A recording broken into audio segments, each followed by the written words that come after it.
every month I have a Charla's Chat, just my solo show. It's the fourth Wednesday. That's when I record it generally.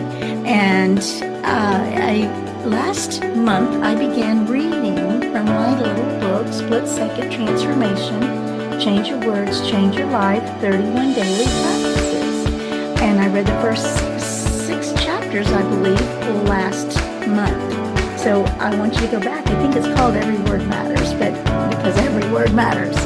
So I want you to go back and find that episode, watch that those first six chapters, and today we're going to read a few more. But first, well, good, beautiful day, you beautiful, beautiful souls. This is Charla Anderson, host of the Charla Anderson Show, collector and connector of fascinating people, and everyone is fascinating, especially you. But first, we're going to do my 22-second mini vacation, that little breathing exercise, be still and know. So if you'll just join me with that for just 22 seconds, let's breathe in some calm and breathe out gratitude. So here we go. Breathe in your calm.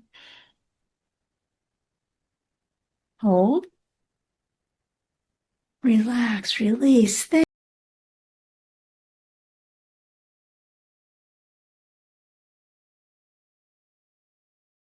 That still small voice, you're gonna, you know, the world is so busy. Take a moment a few times a day to do that, right? Okay, so here we're going to read my second book, which was Split Second Transformation, Change Your Words, Change Your Life, 31 Daily Practices, was released on my 70th birthday, November 30th, 2023.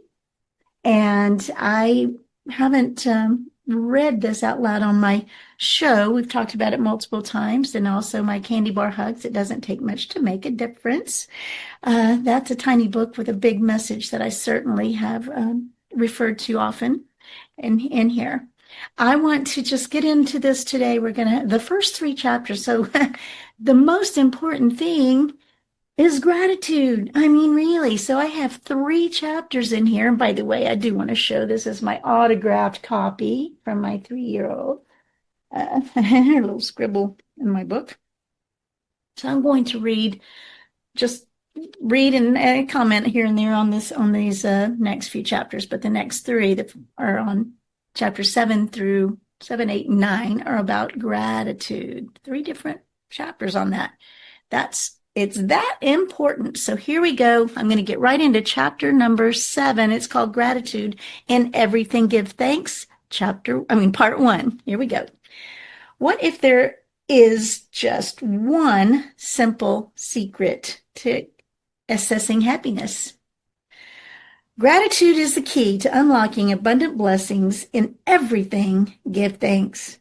Most days, my first groggy thought is thank you, thank you, thank you, before I'm awake enough to know what I might be thankful for. Awakening with gratitude being your very first thought just opens the door to a brighter day. And having thank you as your constant mantra, so to speak, can truly bring unimagined blessings. If I drop my pencil and it lands on the chair, I say thank you that it didn't have to bend to the floor. If it lands on the floor, I'm thankful that I got a bit of exercise, stretching. Simple. It's a simple example, but a reminder to be thankful in everything.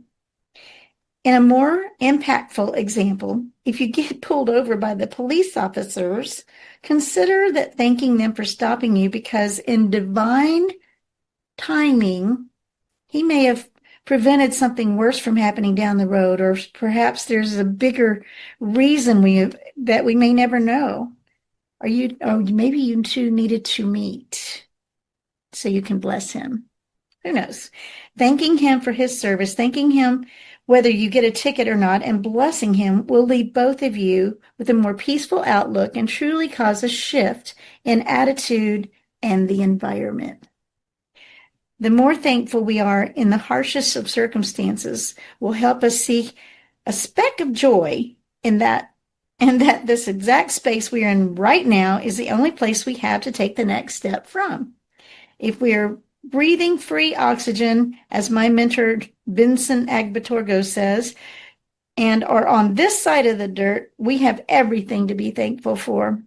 Being thankful and saying thank you can change your world in one split second. In everything, give thanks.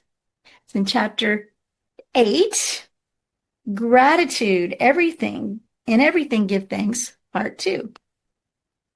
Perhaps one of the most mysterious lessons I've learned is that instead of asking or begging or repeatedly praying the same request over and over, simply saying thank you for whatever it is that you want in advance and believing that it is done is all you have to do, and then release it. Thank you for your Psalm 91, God's umbrella protection over fill in the blank, over my home, my car. Thank you for your protection over my family, my home, my business, my vehicles, etc. And let it be. Believe that God is smart enough to hear you and know your heart. All of the protection promises in the Bible are compiled into one chapter, Psalm 91. I pray it over my family every day, always while I'm driving, certainly. And anytime there's storms, Psalm 91, amazing protection promises. Remember that Jesus said that we can do what he did and even more. That's in John 14:12, if you didn't know it, and a few other places. I walk with that as a core of my being, which truly opens the door to miracles of every sort. Once I was given the word that I am a clearing for miracles. Ask, believe, receive. I don't question it. I believe, I ask, and then let it go, laying it at his feet. There are some that call me the weather guru. I do believe. Do I believe that we can control the weather? Yes. I've had too many miracles to think otherwise. There is no arrogance when I say that. None. Just believing the authority that we all have been granted to calm the seas, move the mountains, divert tornadoes and blizzards, protect our properties during hurricanes, etc. There are many stories about all of that, and I have many of my own with witnesses. Bold faith. The key is gratitude, being thankful, and understanding your faith. And I'm not referring to religion here. In everything, give thanks in advance. No stress, no worry, no right or wrong. It is sometimes called the law of attraction. It is a law, like gravity is a law. Believe it, and it feels like peace. Gratitude is the door to unlocking your abundant blessings. I want to say something about this chapter, about the weather guru. I don't change the weather, absolutely not. But I believe that we have given the gift to ask. Jesus said, you can do what I did and even more. He wasn't a wimpy Jesus. He didn't beg, beg, beg, beg, beg. He didn't, please, please, please, God, please help me heal this man. No, his response was, thank you, with the authority, and heal that man or fed the fish, whatever it was, his miracle of the moment was in gratitude with authority. And he said, we can do that too.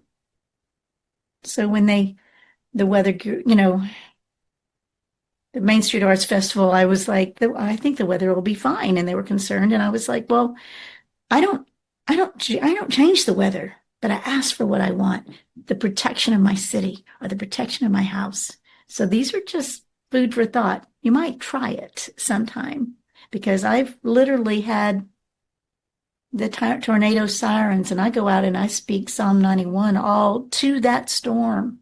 Thank you that it's already done. Thank you for your shield of protection. That's the way I walk every day. Okay, chapter 9, gratitude and everything, give thanks, part 3.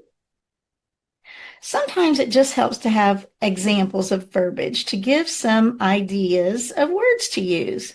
Pray as if it's already done. Here are a few ways that I express gratitude in my daily rounds and when I need to be there. And let me start that over again. Thank you for Here are a few ways that I express gratitude in my daily rounds. Thank you for redeeming my time. You know where I need to be and when I need to be there and who I need to bless or maybe can bless along the way. Hmm. Oh, or be blessed by. Yeah. Your timing is perfect. Mine's not so much. I release my anxiousness and enjoy the journey. That may just be the secret to the secret. Relax, release, let it go. So many examples of time being warped, or whatever you want to call it, have blessed me over and over. On one occasion, many years ago, I took off on a 4-hour drive to an important meeting, allowing only 3.5 hours or so. I spoke that prayer and released it. That prayer is, thank you for redeeming my time. You know where I need to be and when I need to be there and who I need to bless along the way or be blessed by. I lay it at your feet. So I'm repeating the prayer. This 3.5 hours. Okay, I spoke that prayer and released it. Then a detour and my bladder added to the mix. I prayed again, this time about my bladder. Thank you for creating my body and for the functions that work. Thank you for controlling my need to go to the bathroom. You are in control and your timing is perfect. Miraculously, I made it to the south side of Houston from Fort Worth and into that meeting exactly on time before racing to the bathroom, without stress or without watching the speedometer or clock. I also use that I've also used that prayer when I'm running late to the airport or to commute to work and needed just one standby seat. Releasing the stress and drama around time has been a blessing on many occasions. Thank you for bold faith, no fear, and supernatural protection. Thank you for my restored family. Thank you for my dream house, or even better. Gratitude is a constant current in my daily life. Always be in thanks. Yes. Those 3 gratitude chapters, I hope they bless you. And I'm going to just take a mini moment here, just a mini moment to talk about one of my most treasured favorite products and a little mini commercial for you by showing you, here's crunchy cells and squishy cells and how much difference it makes in your inflammation and in your body. And we're going to talk about that with Zinzino, my most favorite product right now because it reduces inflammation and balances your omegas. We'll be right back with chapter 10. Thank you for that patience there. And here's chapter 10 as we move forward. This one is called May You Be Blessed. Excuse me, by the way, I'll just say, all this reading, my eyesight is getting better all the time, right? I'm claiming that, but it isn't always great right now. Author and spiritual teacher Matt Kahn says, a master is one who blesses. When I heard that I said, well, then I'm a master. That makes me a master because gratitude, my next, besides, pardon me here. Sorry that. When I heard that, I said, then I'm a master because gratitude, my next most common saying is, may you be blessed, may you be blessed, may you be blessed. When driving, after the split-second initial reaction of upset, I shift and say, may you be blessed. To anyone and everyone in every situation. If there is an emergency vehicles, I express blessings to everyone involved. If there is an accident, I send blessings to all involved and all those inconvenienced behind them. If someone is getting a ticket or on the side of the road, they receive my blessings. If the construction crews, may you be blessed. Upset draws upset. So what you give out is what you receive back. What kind of world would this be if instead of anger or defensiveness or revenge, we would send blessings?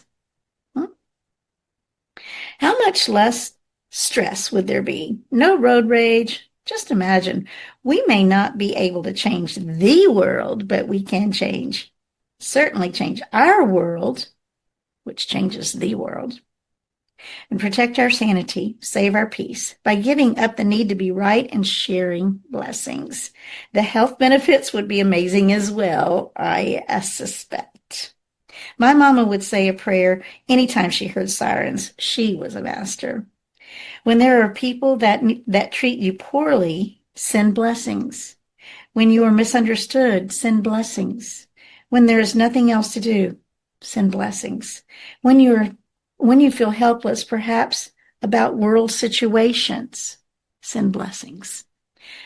Matt Kahn also says, the world needs more love, not less. Isn't that the truth? Will you join me in being a master? Will you be one who blesses? May you be abundantly blessed as you become a master at blessings. Chapter 11, Preferences and the Elephant in the Room. And this is interesting because last week my guest Steve Wormer and I talked about this exact thing. Okay, can you imagine that the marriages that would be saved by this one thing, managing our preferences?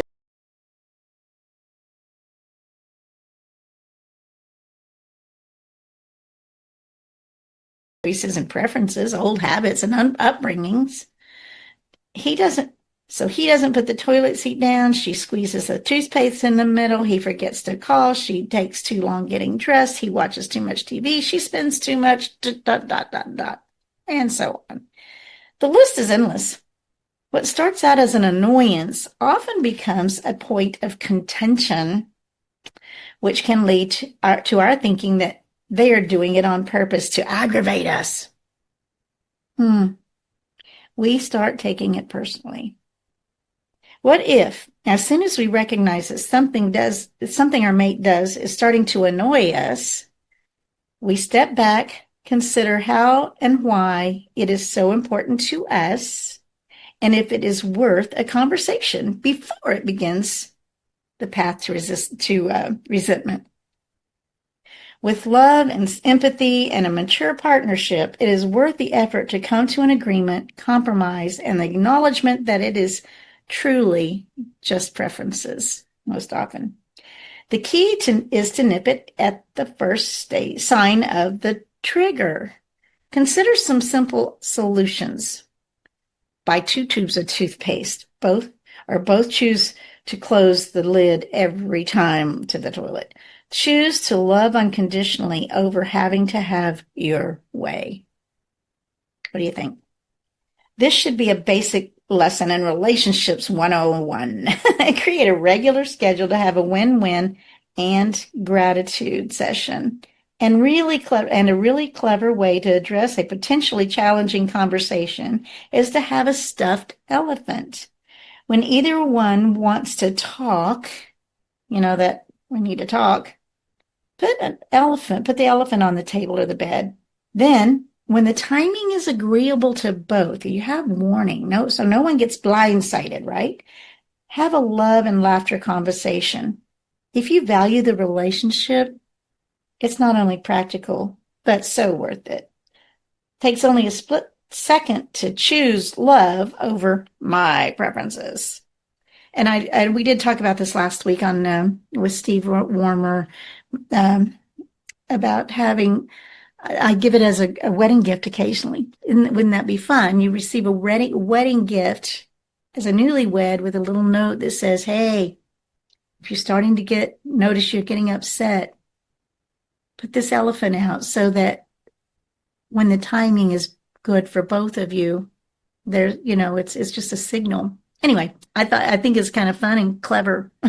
And if people really did that, probably save marriages. So that's just a little idea. Okay, and we're going to read chapter 12, and this again will be a fairly short day, usually on Charla's chat. So, are you interested is the title of chapter 12. Since this book is about changing your words, this tidbit may be of interest to you. Probably the most common phrase asked from many that want our business or attention is, would you be interested in trying, buying, listening, owning, joining, etc., my product or service? What I have found is, at least in the English language, the word interested has an automatic no response. When someone asks, "Are you interested?" our antenna immediately goes up with the thought that I'm getting ready to get sold. Think about your reaction. Would you be interested in learning more about my program? No. Run the other way. The issue most often is that there is no value, benefit, result, connection, or need built up prior to that question. Most of us are not just sitting around waiting for something that we didn't know we needed to pique our interest. In most cases, it is an interruption, often considered to come from a pushy salesperson. We don't want to be pushy salespeople.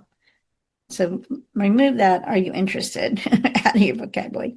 Don't be that person. Don't send that email. Don't make that call. Don't ask, "Would you be interested?" Period. Build rapport, determine need, make suggestions. At the very least, change it to something like, "Would you consider?" or "Have you thought of?" "I notice that you enjoy." "May I offer this?" Those are some phrases that are alternatives, right? Refine your words ultimately to be a service to them and their needs, not about you and your need to sell. Choose your words wisely. Otherwise, not interested. Well, that's all we're reading today. I'm just doing about 6 chapters. They're so tiny on this, they're really just tiny chapters, right? That was chapter 12, not even a whole page. In this little split-second transformation, change your words, change your life, 31 daily practices. Tiny book. Well, pretty tiny. Not quite as tiny as Katie Boer Hugs. Doesn't take much to make a difference.